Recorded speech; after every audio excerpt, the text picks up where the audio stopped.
ꯌꯨꯝꯒꯤ ꯐꯤꯕꯝꯁꯤꯡ ꯌꯦꯡꯁꯤꯟꯕ ꯆꯪꯂꯨꯕ ꯑꯣꯐꯤꯁꯤꯌꯦꯜ ꯁꯦꯀ꯭ꯌꯨꯔꯤꯇꯤ ꯐꯣꯔꯁ ꯑꯃꯗꯤ ꯃꯩꯇꯩ IDPꯁꯤꯡ ꯀꯨꯀꯤꯅ ꯎꯇꯨꯞ ꯋꯥꯇꯨꯞ ꯄꯥꯏꯗꯨꯅ ꯇꯥꯜꯂꯛꯈ꯭ꯔꯦ꯫ ꯀꯨꯀꯤꯁꯤꯡꯒꯤ ꯑꯦꯇꯦꯛꯇ SDCꯒꯤ ꯑꯣꯐꯤꯁꯤꯌꯦꯜ ꯑꯃ ꯑꯃꯁꯨꯡ IDP ꯑꯃ ꯁꯣꯛꯂꯦ꯫ ꯀꯨꯝꯖꯥ 2023ꯀꯤ ꯃꯦ 3ꯗꯒꯤ ꯊꯣꯔꯛꯈꯤꯕ ꯏꯔꯥꯡ ꯑꯁꯤꯅ ꯃꯔꯝ ꯑꯣꯏꯔꯒ ꯂꯥꯟꯖꯦꯟꯅꯗꯨꯅ ꯂꯩꯔꯤꯕ ꯏꯝꯐꯥꯜ ꯋꯦꯁ ꯗꯤꯁꯇ꯭ꯔꯤꯛꯀꯤ ꯀꯥꯟꯇꯣ ꯄ꯭ꯔꯦꯝꯅꯒꯔ ꯃꯥꯏꯀꯩꯒꯤ ꯃꯩꯇꯩꯁꯤꯡꯒꯤ ꯌꯨꯝꯒꯤ ꯐꯤꯕꯝꯁꯤꯡ ꯌꯦꯡꯁꯤꯟꯕ ꯆꯪꯂꯨꯕ ꯁꯦꯀ꯭ꯌꯨꯔꯤꯇꯤ ꯐꯣꯔꯁ ꯗꯤꯁꯇ꯭ꯔꯤꯛ ꯑꯦꯗꯃꯤꯅꯤꯁꯇ꯭ꯔꯦꯁꯟꯒꯤ ꯑꯣꯐꯤꯁꯤꯌꯦꯜ ꯑꯃꯗꯤ ꯃꯩꯇꯩ IDPꯁꯤꯡ ꯀꯨꯀꯤꯅ ꯎꯇꯨꯞ ꯋꯥꯇꯨꯞ ꯄꯥꯏꯗꯨꯅ ꯇꯥꯜꯂꯛꯈ꯭ꯔꯦ꯫ ꯀꯨꯀꯤꯁꯤꯡꯅ ꯆꯠꯊꯈꯤꯕ ꯍꯤꯡꯁꯥꯒꯤ ꯊꯧꯑꯣꯡ ꯑꯁꯤꯗ ꯌꯦꯡꯁꯤꯟꯕ ꯆꯪꯂꯨꯕ SDC ꯁ꯭ꯇꯥꯐ ꯑꯃꯗꯤ IDP ꯑꯃ ꯑꯁꯣꯛ ꯑꯄꯟ ꯅꯪꯂꯦ꯫ ꯄꯥꯎ ꯑꯁꯤꯅ ꯍꯥꯏ ꯊꯧꯗꯣꯛ ꯑꯁꯤ ꯉꯁꯤ ꯅꯨꯃꯤꯠ ꯌꯨꯡꯕ ꯃꯇꯨꯡ ꯄꯨꯡ 12 ꯇꯥꯕ ꯃꯇꯝꯗ ꯊꯣꯛꯈꯤꯕꯅꯤ꯫ ꯊꯧꯗꯣꯛ ꯑꯁꯤꯒꯤ ꯃꯇꯥꯡꯗ ꯃꯐꯝ ꯑꯗꯨꯗ ꯆꯪꯕ ꯌꯥꯎꯔꯨꯕ ꯈꯨꯔꯈꯨꯜ ꯃꯟꯗꯣꯞ ꯌꯨꯝꯐꯝ ꯔꯤꯂꯤꯐ ꯀꯦꯝꯞꯀꯤ ꯃꯦꯅꯦꯖꯃꯦꯟꯠ ꯀꯃꯤꯇꯤꯒꯤ ꯀꯟꯚꯦꯅꯔ RK ꯁꯅꯥꯍꯜꯅ ꯐꯣꯡꯗꯣꯛꯈꯤꯕꯗ ꯉꯁꯤ ꯑꯌꯨꯛ ꯄꯨꯡ 11 ꯇꯥꯕ ꯃꯇꯝꯗ SDPO ꯂꯝꯐꯦꯜ ꯑꯃꯗꯤ ꯁꯦꯛꯃꯥꯏ PSꯀꯤ ꯉꯁꯤ ꯌꯥꯎꯕ CRPF ꯏꯟꯗꯤꯌꯟ ꯑꯥꯔꯃꯤꯒꯤ ꯒꯣꯔꯈꯥ ꯔꯦꯖꯤꯃꯦꯟꯠ ꯌꯥꯎꯅ ꯃꯁꯤꯡ ꯌꯥꯝꯂꯕ ꯁꯦꯀ꯭ꯌꯨꯔꯤꯇꯤ ꯄꯔꯁꯣꯅꯦꯜꯁꯤꯡꯒ ꯂꯣꯏꯅꯅ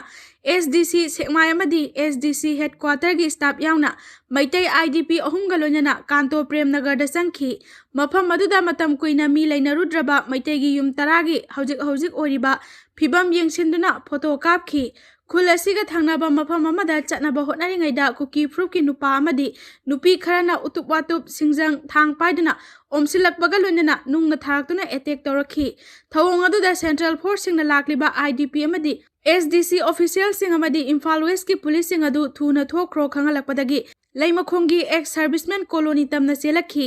ꯑꯗꯨꯕꯨ ꯀꯣꯂꯣꯅꯤ ꯑꯗꯨꯒꯤ ꯒꯦꯠ ꯌꯧꯔꯛꯄꯗ ꯒꯥꯔꯤ ꯑꯃꯗ ꯂꯥꯛꯄ ꯌꯣꯠ ꯊꯥꯡ ꯁꯤꯡꯖꯪ ꯑꯃꯗꯤ ꯆꯩꯇꯨꯞ ꯄꯥꯏꯕ ꯀꯨꯀꯤꯁꯤꯡꯅ ꯑꯃꯨꯛ ꯍꯟꯅ ꯑꯦꯇꯦꯛ ꯇꯧꯅꯕ ꯍꯣꯠꯅꯔꯛꯄꯗꯒꯤ ꯃꯐꯝ ꯑꯗꯨꯗꯒꯤ ꯊꯣꯔꯛꯈꯤ꯫ ꯂꯩꯃꯈꯣꯡꯗ ꯑꯥꯔꯃꯤꯒꯤ ꯑꯆꯧꯕ ꯀꯦꯝꯞ ꯑꯃ ꯂꯩꯕꯒꯤ ꯃꯊꯛꯇ ꯃꯁꯤꯡ ꯌꯥꯝꯂꯕ ꯁꯦꯀ꯭ꯌꯨꯔꯤꯇꯤ ꯐꯣꯔꯁ ꯀꯌꯥꯒ ꯂꯣꯏꯅꯅ ꯆꯠꯄ ꯈꯣꯡꯆꯠ ꯑꯃꯗ ꯀꯨꯀꯤꯁꯤꯡꯅ ꯎꯇꯨꯞ ꯋꯥꯇꯨꯞ ꯄꯥꯏꯗꯨꯅ ꯑꯦꯇꯦꯛ ꯇꯧꯔꯛꯈꯤꯕ ꯊꯧꯑꯣꯡ ꯑꯁꯤꯃꯛ ꯑꯀꯟꯕ ꯃꯑꯣꯡꯗ ꯀꯟꯗꯦꯝ ꯇꯧꯏ ꯍꯥꯏꯅ ꯋꯥꯐꯝ ꯊꯝꯂꯗꯨꯅ ꯁꯦꯀ꯭ꯌꯨꯔꯤꯇꯤ ꯐꯣꯔꯁꯀꯤ ꯃꯥꯏꯀꯩꯗꯒꯤ ꯏꯔꯥꯡ ꯑꯗꯨ ꯂꯥꯛꯁꯤꯟꯅꯅꯕ ꯇꯤꯌꯔ ꯒ꯭ꯌꯥꯁ, ꯔꯕꯔ ꯕꯨꯂꯦꯠ ꯑꯃ ꯐꯥꯎꯕ ꯀꯥꯞꯈꯤꯗꯕ ꯊꯧꯑꯣꯡ ꯑꯁꯤ ꯂꯥꯏꯕꯛ ꯊꯤꯕꯅꯤ꯫ ꯑꯁꯤꯒꯨꯝꯕ ꯊꯧꯑꯣꯡ ꯑꯁꯤ ꯃꯇꯨꯡꯗ ꯑꯃꯨꯛ ꯍꯟꯅ ꯊꯣꯛꯍꯟꯗꯅꯕ ꯂꯩꯉꯥꯛꯅ ꯍꯣꯠꯅꯒꯗꯕꯅꯤ ꯍꯥꯏꯈꯤ꯫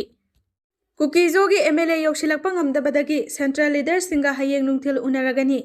ꯗꯦꯜꯂꯤ ꯂꯩꯔꯤꯕ MLAꯁꯤꯡꯒ ꯀꯅꯥꯒ ꯎꯅꯒꯗꯧꯔꯤꯕꯅꯣ ꯍꯥꯏꯕ ꯐꯥꯎꯕ ꯈꯪꯗ꯭ꯔꯤ꯫ ꯐꯦꯕ꯭ꯔꯨꯋꯥꯔꯤ 2 ꯐꯥꯎꯕꯒꯤ ꯃꯅꯨꯡꯗ ꯅꯦꯁꯅꯦꯜ ꯀꯦꯄꯤꯇꯦꯜꯗ ꯊꯨꯡꯂꯔꯅꯕ ꯈꯪꯍꯜꯂꯛꯈ꯭ꯔꯕꯁꯨ ꯈꯨꯗꯛꯀꯤ ꯑꯣꯏꯅ ꯍꯥꯏꯔꯛꯄꯅ ꯀꯨꯀꯤꯖꯣꯒꯤ MLA 10 ꯌꯧꯁꯤꯜꯂꯛꯄ ꯉꯝꯗꯕ ꯌꯥꯎꯕꯅ ꯃꯔꯝ ꯑꯣꯏꯗꯨꯅ ꯉꯁꯤ ꯅꯨꯡꯊꯤꯜ ꯄꯨꯡ 2ꯗ ꯁꯦꯟꯇ꯭ꯔꯦꯜ ꯂꯤꯗꯔꯁꯤꯡꯒ NDAꯒꯤ MLAꯁꯤꯡꯒ ꯎꯅꯒꯅꯤ ꯍꯥꯏꯅ ꯊꯧꯔꯥꯡ ꯇꯧꯔꯝꯕꯗꯨ ꯍꯌꯦꯡ ꯅꯨꯡꯊꯤꯜ ꯄꯨꯡ 3ꯗ ꯄꯥꯔꯇꯤ ꯑꯣꯐꯤꯁꯇ ꯎꯅꯔꯒꯅꯤ꯫ ꯗꯤꯜꯂꯤꯗꯒꯤ ꯐꯪꯕ ꯄꯥꯎꯅ ꯍꯥꯏ ꯁꯦꯟꯇꯔꯒꯤ ꯂꯨꯆꯤꯡꯕꯁꯤꯡꯅ ꯃꯅꯤꯄꯨꯔꯒꯤ ꯂꯩꯉꯥꯛ ꯄꯥꯏꯕꯗ ꯌꯥꯎꯔꯝꯕ MLA ꯄꯨꯝꯅꯃꯛ ꯑꯃꯠꯇ ꯆꯤꯠꯊꯗꯅ ꯂꯥꯛꯅꯕ ꯈꯪꯍꯜꯂꯛꯈꯤꯕꯗꯨ ꯌꯥꯝꯅ ꯇꯦꯟꯕ ꯃꯇꯝ ꯑꯣꯏꯕꯅ ꯑꯦꯔꯣꯄ꯭ꯂꯦꯟ ꯇꯤꯀꯦꯠ ꯐꯪꯅꯗꯕ ꯑꯃꯁꯨꯡ ꯂꯝꯕꯤꯒꯤ ꯈꯨꯗꯣꯡꯆꯥꯗꯕ ꯀꯌꯥ ꯑꯃ ꯂꯩꯕꯗꯒꯤ ꯃꯔꯨꯑꯣꯏꯅ ꯆꯨꯔꯆꯥꯟꯄꯨꯔ ꯗꯤꯁꯇ꯭ꯔꯤꯛ ꯂꯣꯝꯗ ꯂꯩꯔꯤꯕ ꯀꯨꯀꯤꯖꯣꯒꯤ MLA ꯈꯔ ꯗꯤꯜꯂꯤꯗ ꯌꯧꯔꯛꯄ ꯉꯝꯗ꯭ꯔꯤ꯫ ꯃꯈꯣꯏ ꯉꯁꯤ ꯅꯨꯃꯤꯗꯥꯡꯋꯥꯏꯔꯝ ꯐꯥꯎꯕꯒꯤ ꯃꯅꯨꯡꯗ ꯌꯧꯔꯛꯄ ꯌꯥꯏ ꯅꯠꯇ꯭ꯔꯒ ꯍꯌꯦꯡ ꯑꯌꯨꯛ ꯊꯨꯡꯂꯕ ꯌꯥꯏ꯫ ꯍꯟꯗꯛꯀꯤ MLA ꯃꯌꯥꯝꯒꯤ ꯃꯤꯐꯝ ꯑꯃ ꯀꯧꯔꯛꯂꯤꯕꯁꯤ BJPꯒꯤ ꯂꯨꯆꯤꯡꯕꯁꯤꯡꯅ ꯀꯧꯕ ꯑꯣꯏꯖꯔꯒꯁꯨ ꯃꯈꯣꯏꯒ ꯀꯅꯥꯒ ꯎꯅꯒꯗꯧꯔꯤꯕꯅꯣ ꯍꯥꯏꯕꯗꯨꯗꯤ ꯉꯁꯤ ꯐꯥꯎꯕ ꯈꯪꯕ ꯉꯝꯗ꯭ꯔꯤ꯫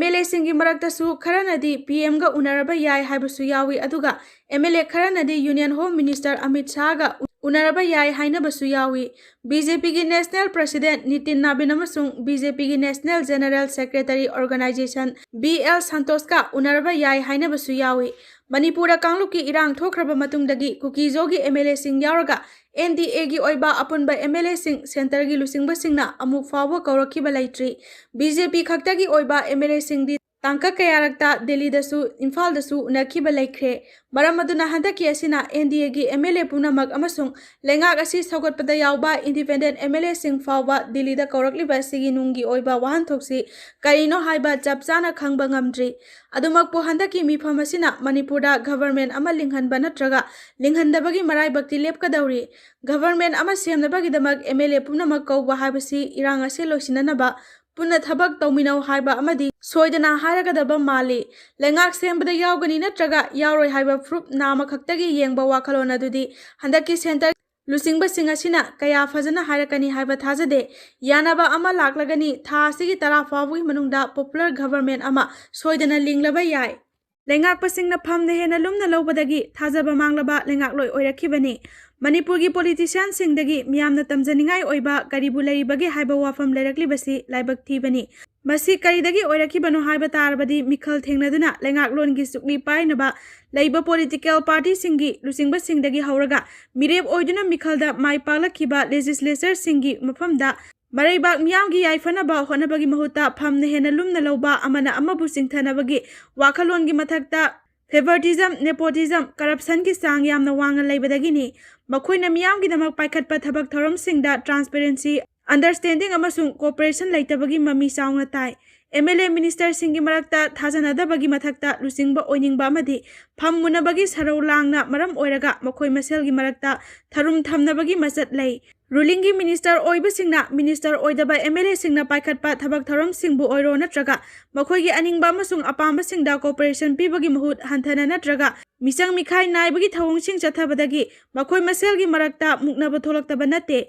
pendraba MLA sing aduna political gi oiba lautuna ba lalhau chathaduna pham munabagi langi wathok tholaktuna lengaklon da crisis tholaktuna saukha thorang thintha hali masina maram oiraga lengaklon gi sukli paiba legislature MLA minister singi thawong thausilda miyamgi pendabagi kholaw lairaktuna ne tadaba lengak oiraktuna tangdu laitadaba state oiraki tangdu laitadaba lengaklon lairakpa matamda lengaki mathakta miyamgi ihau lairaktuna lengak amadi miyam anigi marakta muknaba tholai state asigi hauzik oiriba wathok asidi lengakna illegal immigrant takthoknaba thorang lokhatpa popi thaba drug lalonbagi mayokta lairakibadagi narco terrorist singna irang haurakibani loinana illegal immigrant singna anau ba khul semgatuna makhoina lamdam asigi yelhomini haijakibaga loinana apunbagi saktam mache tana thugairaga lamhen tuhenba singi oiba tokhaiba lengak semnaba demanda landarakibani adudagi lengaklon paiba ruling MLA singi marakta lusingba sinbagi irang lairakpa amadi langi saithing mayoknariba miyam maru oina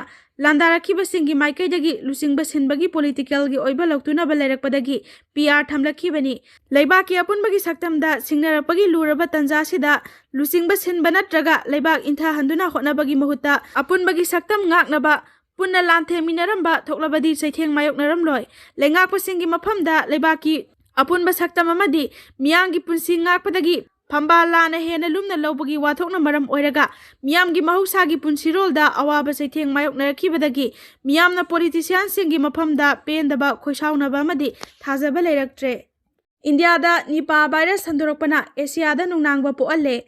India gi West Bengal da Nipah virus ki case thengnakibana maram oiraga China, Thailand, Indonesia, Nepal amadi Malaysia na singba Asia gi tongan balibak singda chauna nungnangba poalle hairi Hariba leibak sing adugi airport ta screening tawbuga loinana mapandagi lakpa miyoi singi mathakta akhanaba mityeng changli Union Health Ministry gi report matung ina West Bengal da Nipah virus ki confirm tawraba case ani thengnakhrabasu laina laichat asigi mapung phaba report amata phongdokpa laitri positive oiraba miyoi sing aduga naknaruba miyoi samaga maudraga taruki khongul liduna yengsinbada miyoi sing adu layong amata uthoraktabaga loinana test tawbada negative oiramba thengnakhi Nipah virus hariba Mahingna ohelakpa laina asi sadagi miyoi bada sandorakpani miyoi ama positive oikraba matung hariba miyoi singadu atai atopa miyoi singda laina laisat asi sandokhiba ngami mahik changkraba matung numit humni dagina marini fawbagi manungda layong uthorai karigumba matamda chayol anirom lairaga